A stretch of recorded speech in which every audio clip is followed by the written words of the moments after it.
Assalamualaikum warahmatullahi wabarakatuh. Selamat pagi dan salam sejahtera untuk kita semua. Perkenalkan, nama saya Jumadi, dosen Politeknik Lingkungan Universitas Bosowa, Makassar. Bidang ilmu keahlian saya adalah analisis sistem lingkungan. Nah, dalam proses pembelajaran di Prodi Teknik Lingkungan, kami membagi 3 metode. Pertama, problem based learning, kedua, by project, dan ketiga, studi lapangan. Nah, sebelum saya lanjut terkait dengan proses pembelajaran, terlebih dahulu kami akan menyampaikan deskripsi singkat terkait dengan mata kuliah yang kami ampu mengenai analisis lingkungan, di mana mahasiswa harus mengetahui bagaimana kondisi masalah-masalah lingkungan di perkotaan, baik dari segi aspek masalah persampahan, air limbah, drainase, dan RTH. Di mata kuliah analisis lingkungan ini ada dengan bobot 2 SKS, di mana dalam proses pembelajarannya ada 16 kali pertemuan. Di 16 pertemuan itu kami membagi beberapa. Pertama, tentu di pertemuan pertama adalah mengenai kontrak kuliah. Kami menjelaskan bagaimana proses-proses penilaian, mulai dari proses partisipasi kehadiran, kuis, ujian tengah semester, dan ujian akhir semester. Selanjutnya mengenai proses pembelajaran di kelas, kami membagi menjadi 10 kali pertemuan dan selebihnya by kunjung lapangan. Demikian secara singkat perkenalan mengenai proses pembelajaran kami di Prodi Teknik Lingkungan. Terima kasih. Assalamualaikum warahmatullahi wabarakatuh. Selamat pagi dan salam sehat untuk kita semua. Tentu rasa syukur senantiasa kita aturkan kepada Allah Subhanahu wa Ta'ala, karena kita masih diberi kesehatan sehingga kita bisa beraktivitas sebagaimana biasanya. Tentu dalam hal ini proses perkuliahan. Nah, pada siang hari ini kita akan melanjutkan perkuliahan kita terkait dengan mata kuliah analisis sistem lingkungan. Kalau kita berbicara mengenai analisis sistem lingkungan, saya yakin dan percaya bahwa kalian sudah paham semua, ada gambaran. Nah, salah satu topik yang sering atau yang seksi didiskusikan terkait masalah persampahan. Sebelum saya lanjut ke mata kuliah, ada yang bisa memberikan gambaran sampah itu apa? Ada? Ada yang bisa? Ya silakan. Sisa atau limbah rumah tangga. Ada yang punya pendapat yang berbeda?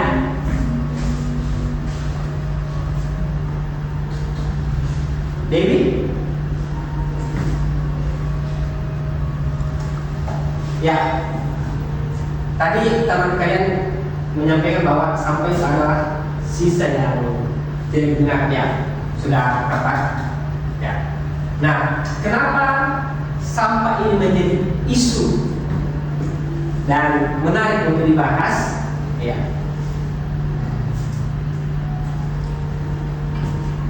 Nah, kalau kita berbicara ya terkait dengan ada satu masalah lingkungan yang ada di Indonesia secara umum.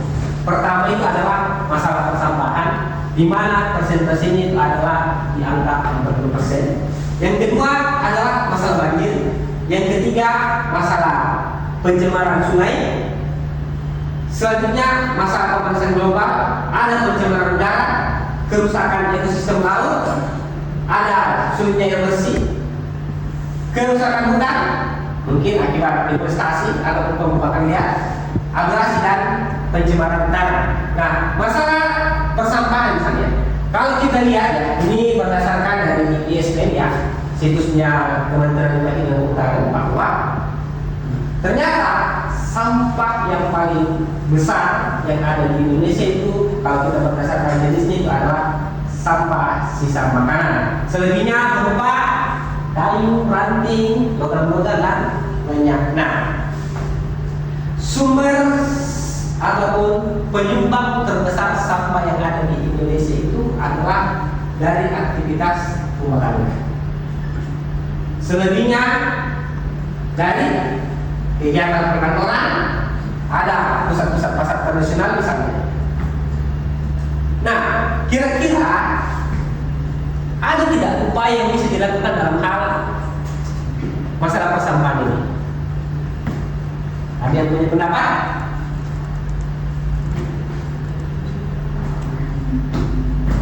Jibariko? Kira-kira kalau Jibariko memandang masalah persampahan ini, apa yang harus dilakukan?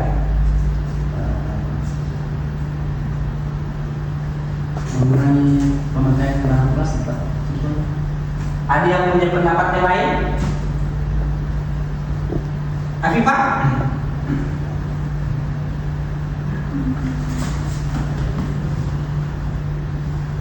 Saya, Pak.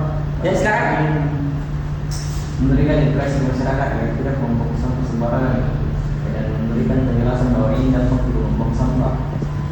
Ya, saya kira ide yang mulia. Ada yang punya pendapat yang lain? Panjang? Baik Pak, mungkin yang pertama sebelum terjun ke masyarakat seperti yang dikatakan tentang pemberitahuan kepada masyarakat bahaya menggunakan plastik atau apa. Yang pertama itu adalah kesadaran diri Pak sebelum melakukan sesuatu. Karena sesudah dari kesadaran diri baru kita bisa mempengaruhi orang lain. Ya, betul. Ya, namanya masalah persampahan ini kita memang perlu melakukan sesuatu ya. Pertama itu dari diri sendiri, misalnya ya, bagaimana mengurangi penggunaan sampah. Nah, dalam hal ini dengan konsep 3R ya. Ada yang pernah dengar istilah 3R? Ada? Aprilia?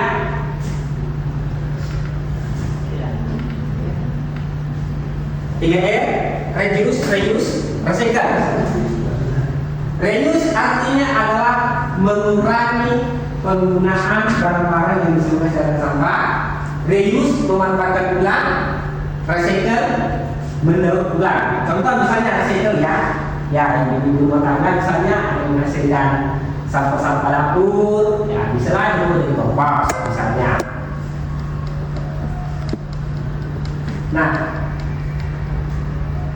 masalah persampahan ternyata kalau kita lihat ternyata timbulannya itu per tahunnya itu adalah 28 juta 690. Artinya per tahun luar biasa jumlah timbulan sampah yang dihasilkan. Nah, berapa yang terkelola dan berapa yang tidak terkelola? Ternyata yang tidak terkelola itu adalah masih 35%. Masih ada masalah yang harus dilakukan sekitar 10 juta ton. Nah, kalau ini tidak dilakukan tindakan pengelolaan yang baik dan benar, saya kira secara terus-menerus menjadi masalah di Indonesia secara umum ya, tentu di perkotaan. Kenapa di perkotaan juga sampah menjadi satu masalah? Dikarenakan ya, kalau kita lihat pertumbuhan penduduk ya, pertambah penduduk di kota-kota itu semakin hari semakin padat, di mana tentu juga berdampak terhadap laju konsumsi ya. Apalagi sekarang trennya makanan cepat saji, sedikit-sedikit GoFood, ada sampah plastik yang dihasilkan, styrofoam misalnya, kertas-kertas itu kan beban semua. Tetapi ya itulah tantangan yang dengan zaman modern sekarang semua serba praktis. Beda kalau di kampung harus masak dan sebagainya. Nah, ini ya masalah persampahan ternyata masih banyak yang langsung dibuang ke lingkungan. Masalah di TPA, oke lah. Apalagi kalau kita mengacu di Undang-Undang 2008 ya terkait dengan pengolahan sampah itu, bahwa yang namanya pengolahan sampah di TPA itu jenis TPA-nya tidak ada lagi yang namanya open dumping. Yang ada itu adalah sanitary landfill. Ada yang tahu open dumping seperti apa? Brian, open dumping seperti apa?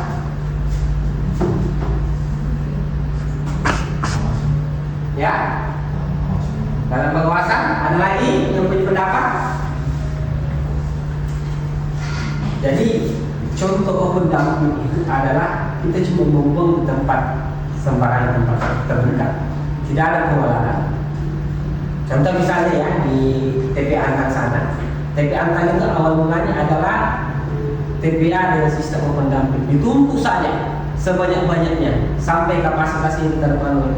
Nah, dengan adanya regulasi bahwa open dumping itu sudah tidak boleh karena memberikan dampak yang begitu banyak, yang begitu besar terhadap kesehatan lingkungan, sehingga ada namanya teknologi sanitary linkage. Tetapi berhubung kalau sudah terlanjur di TPA Antang itu, hebatnya Wali Kota Makassar itu dia mencoba mengubah metode pendamping menjadi kontrol lentil. Kontrol lentil itu kalau sudah menumpuk dengan kondisi yang maksimal ya dilakukanlah penanganan bagi mendasar dan sebagainya. Tetapi kalau secara sanitary itu betul-betul dilakukan pengolahan secara baik, licitnya dikelola, bahkan gas buatan yang ada ditumpukan sampah itu bisa dimanfaatkan untuk pengganti LPG. Itu salah satu. Ini sekira bisa dijadikan bahan penelitian kajian kalau yang 2017 akhir ya nantinya, bagaimana potensi gas metan dari TPA yang ada di Kota Makassar, karena banyak hal yang mempengaruhi masalah kondisi atau karakteristik TPA. Nah, bisa saja di Kabupaten Sinjai misalnya, di Kabupaten Mereka beda-beda tipe sampah yang karakteristiknya. Ada yang dominan anorganiknya, ada yang dominan organiknya, sedangkan gas metan itu lebih banyak yang sisa dari sampah organik karena proses pembusukan dari mikroorganisme terhadap bahan-bahan organik yang sudah terurai. Nah, tadi saya berbicara masalah sampah organik dan anorganik. Dipaham? Sampai saya sudah terlalu berbicara panjang lebar mengenai sampah organik dan anorganik, kalian tidak paham.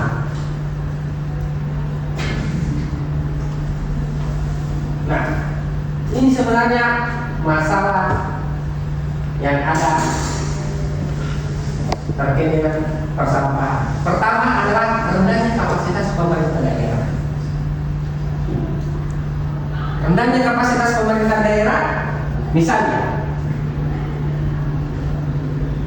di dinas yang menaungi, orang-orang SDM-nya belum terlalu paham bagaimana masalah pengolahan persampahan, tetapi itulah yang diperkerjakan dalam. Kedua, peran dan tanggung jawab produsen.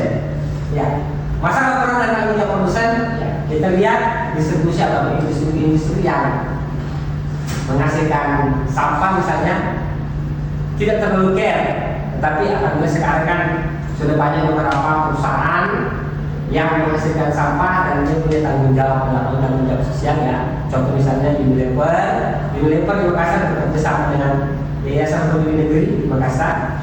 Mereka mengambil kembali sampahnya dan memberikan uang ataupun memberikan bantuan pendampingan kepada masyarakat Kota Makassar dalam pengolahan sampah. Ada bank sampah misalnya ya, dengan volunteer-volunteernya ataupun sukarelawannya. Kedua, tadi komposisi sampah naik, imposter dan tercampur sampah. Maksudnya apa? Ya, terlalu banyak sampah ya, bukan cuma sampah yang dihasilkan oleh sampah lokal, tapi ada juga namanya sampah-sampah kiriman.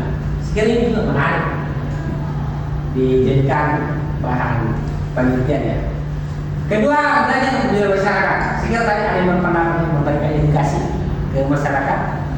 Saya kira ini juga bagian dari strategi pengolahan sampah di perkotaan, memberikan edukasi ke masyarakat bagaimana mereka mengolah sampah untuk mengurangi penggunaan bahan-bahan yang plastik misalnya dan sebagainya. Selanjutnya, penegakan hukum. Ya, di Makassar ada problemnya terkait dengan Makassar. Tetapi persoalannya, kalau ada yang melanggar, siapa yang menindak? Oke lah, banyak sekali aturan-aturan terkait dengan masalah persampahan, buang sampah di sembarang tempat, kena denda dan sebagainya. Persoalannya adalah siapa yang berani melakukan tindakan ini. Kalau cuma sekedar himbauan ya, saya tidak yakin kita juga bisa saja melanggar. Kalau maksud saya ini secara pribadi.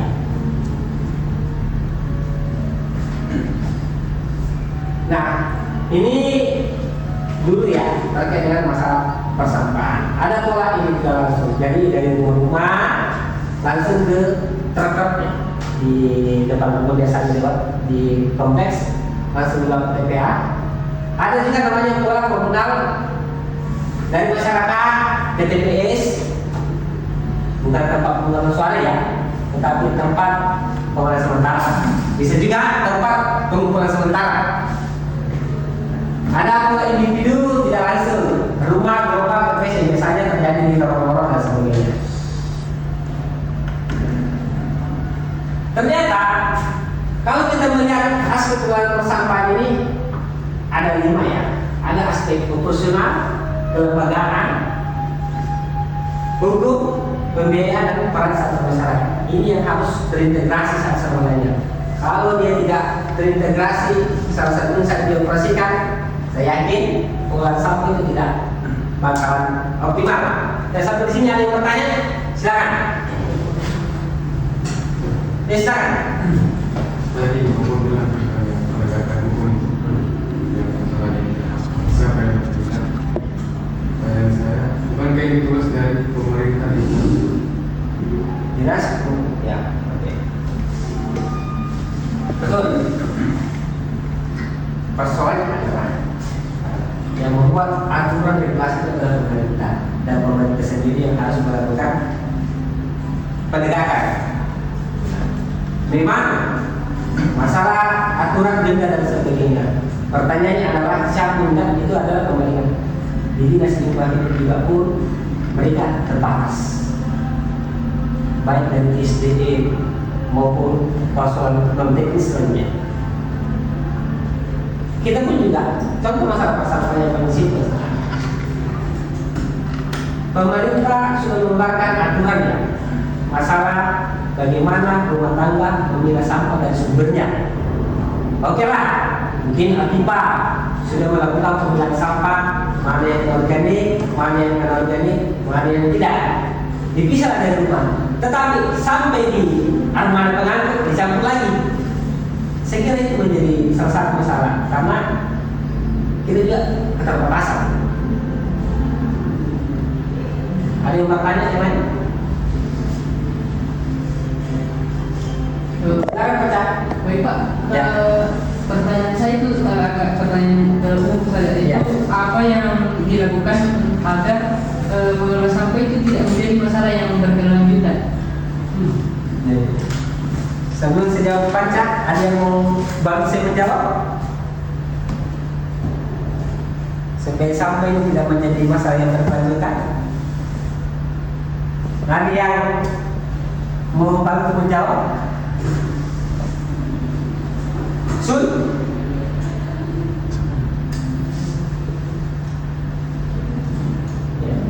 Tadi pertanyaannya Panca, ya apa yang harus dilakukan supaya sampah tidak menjadi masalah yang berkelanjutan? Sun, ada pendapat? Mungkin mengurangi sampah yang dihasilkan oleh orang-orang itu sendiri. Misalnya kan biasa banyak orang yang belanja di Alfamart atau Indomaret, harusnya mereka membawa kantong sendiri yang berupa kain dan tidak menggunakan plastik. Mungkin seperti itu. Ada yang punya pendapat yang lain? Jipariko? Apa?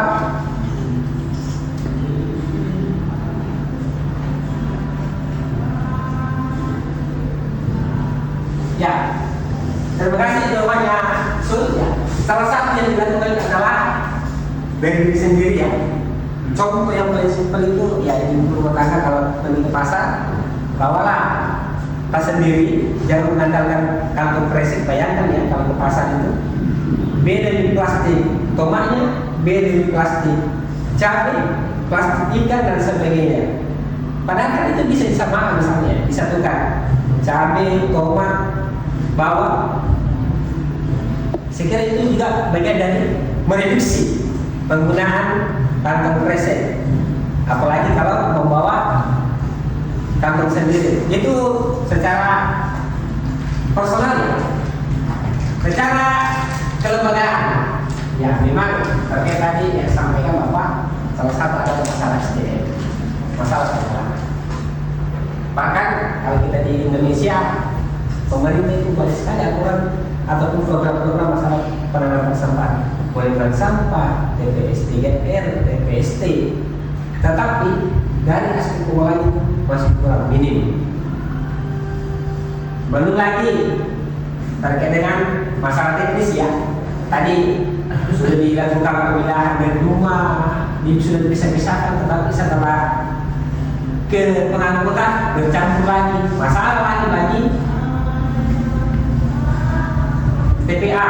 Tetapi sebenarnya juga kalau kita melihat dari sisi positifnya itu TPA juga kan kalau sekarang ya melihat dari tempat cari nafkahnya keluarga-keluarga kita yang pemulung banyak. Bahkan kalau mau bisa juga kan jadikan itu menganalisa bagaimana nilai ekonomi di TPA itu. Berapa kira-kira yang bisa dihasilkan pemulung? Banyak. Plastik saling kan ada harga 1.000 rupiah 1 kilo, 2.000 rupiah 1 kilo. Kertas 1.000 rupiah 1 kilo. Yang kertas putih itu habis itu 1.500. Lumayan kan? Lagi-lagi ya. Nah, ini penjelasan terkait dengan aspek teknis. Aspek teknis ada pengelolaan sampah meliputi dari pewadahan, pengumpulan sampah, pengelolaan sampah di tempat pembuangan akhir. Sekarang dulu TPA tempat pembuangan akhir, sekarang TPA ini berganti namanya tempat pemrosesan akhir karena di TPA pun masih ada aktivitas. Teknik operasi pengelolaan sampah perkataan yang terdiri atas kegiatan pembuangan sampai dengan pembuangan akhir harus bersifat terpadu dengan melakukan pemilahan bantuan sejak dari sumbernya. Tadi ya, dari ibu rumah tangga bisa. Kalian juga bisa yang mau menjadi volunteer terkait masalah persampahan di kampus kita Unibos ada program Sopra Sampah ya. Sopra Sampah memberikan edukasi ke masyarakat masalah pemilahan sampah dan sebagainya. Nah ini ya terkait pemukiman ada beberapa kontainer dan ya. Ini masalah itu. Termasuk juga kita bisa mengkaji jadi jadikan bahan penelitian bagaimana distribusi ataupun sistem pengangkutan sampah dari sumber ke TPA. Karena kan pasti kalian pernah mengalami merasa terganggu sementara nanti siang-siang hari ada truk sampah di depan. Sehingga itu bisa dijadikan bahan evaluasi. Kita di kendaraan siang-siang ada truk sampah di depan macet lagi. Lumayan kan? Apakah itu efektif atau tidak? Saya kira butuh penelitian lebih dalam. Aspek kelembagaan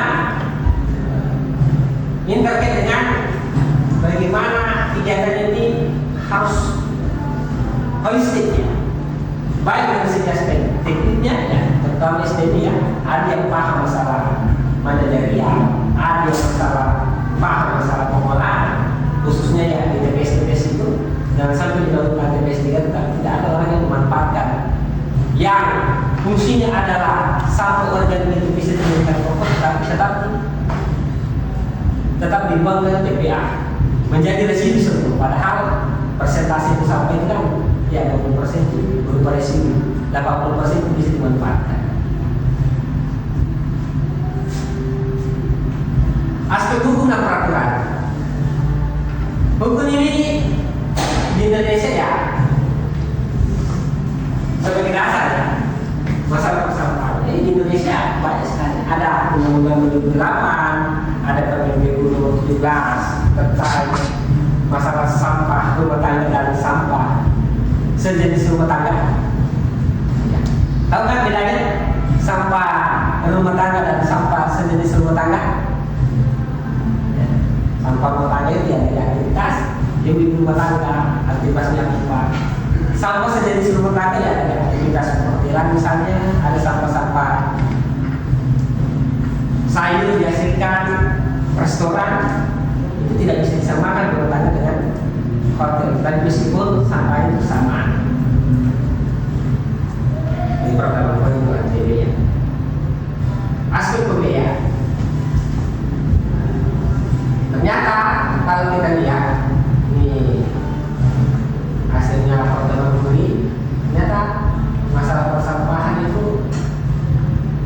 pembeliannya sangat sedikit.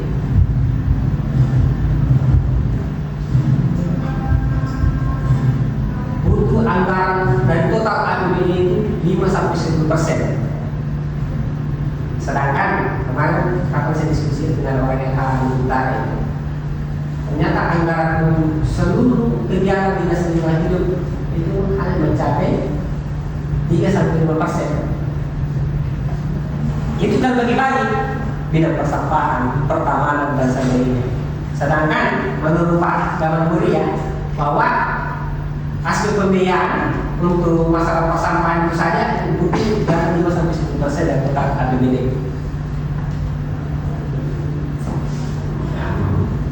Untuk ya kalau kalian nilai masalah persampahan, kalau sewaktu-waktu mungkin ambil media atau upah menjadi kepala dinas lingkungan hidup satu daerah,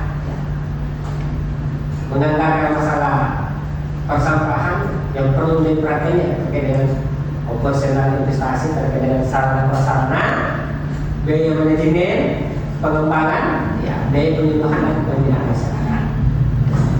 Nah, aspek pembiayaan itu juga ada dalam fungsi dari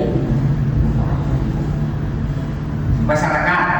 Saya kalau di kompleks itu 20.000 per bulan. Di sini ada yang bayar lebih dari 20.000 per bulan ke rumahnya. Masalah persampahan itu cuma diangkut saja satu kali seminggu. Nunggu di depan rumah berdatang lagi dan truknya. Nah, ini masalah hukum ya. Banyak sekali. Undang-Undang Nomor 8 Tahun tentang pengelolaan sampah.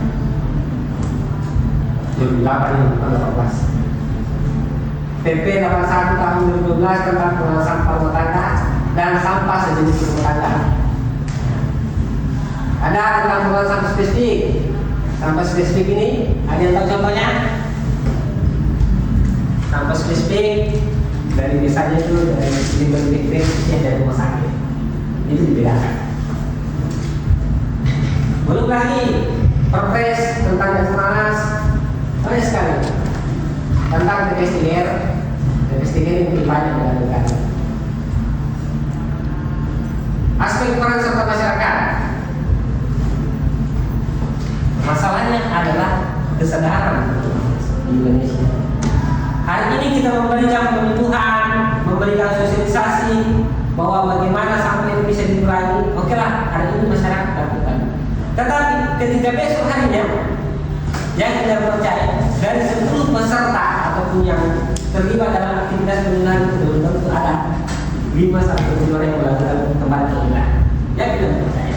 Kita pun juga kan hari ini kita melakukan pembuangan sampah pada tempatnya, besok belum tentu. Karena ini kesadaran dan apalagi sadar dan konsisten. Sadar.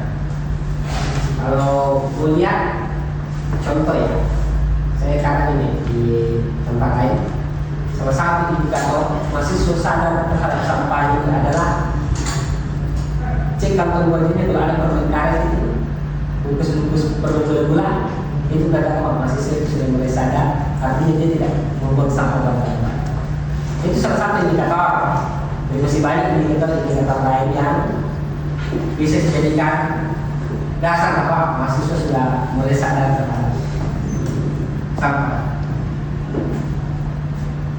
Nah, sekiranya ini ya, keberhasilan pengelolaan sampah ya, tidak hanya semata-mata dari segi aspek teknis, tapi semua komponen yang ada ya, yang mulai dari kelembagaan sampai peran serta masyarakat.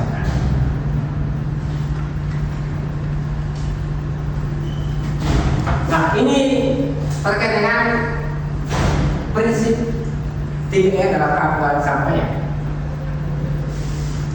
Sampah dipilah dari sumber. Ada organik, ada yang residu, ada yang daur ulang. Organik ini ya sisi makanan dan sebagainya. Daur ulang, plastik, buku, kertas. Kalau residu ya biasanya ini popok dan semacamnya. Prinsip 3R ya. Nah, ini bagaimana kalau kita organik? banyak program pengendalian bank sampah dan sebagainya. Kalau kita lihat alurnya ya.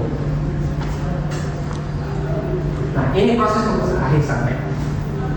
Tanpa pembebasan akhir sampah, sarana bisa untuk keberlangsungan kegiatan pembuangan akhir sampah. Saya kira ini yang bisa disampaikan pada siang hari ini. Kalau ada yang kurang jelas, silakan bertanya. Ada yang diskusikan? Silakan. Bagaimana dengan program pemerintah atau sistemnya di setiap sudut ditaruh untuk bank sampah dengan beberapa macam jenis? Apakah kita salurkan atau tidak? Ya, oke.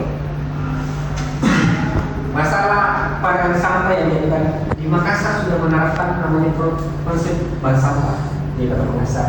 Jadi setiap RT itu ada bank sampahnya.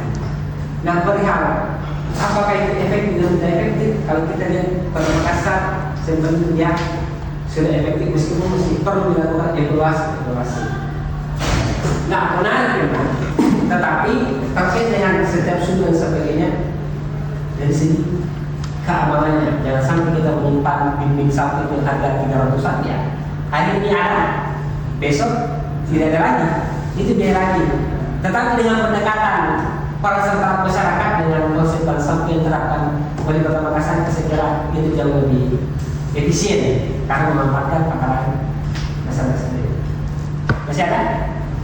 Oke, saya kira cukup hari ini. Semoga apa yang saya sampaikan bisa menambah wawasan kalian terkait dengan mata kuliah kita sistem lingkungan. Salah satunya adalah masalah persampahan. Saya kira assalamualaikum warahmatullahi wabarakatuh dan sampai ketemu minggu depan ya.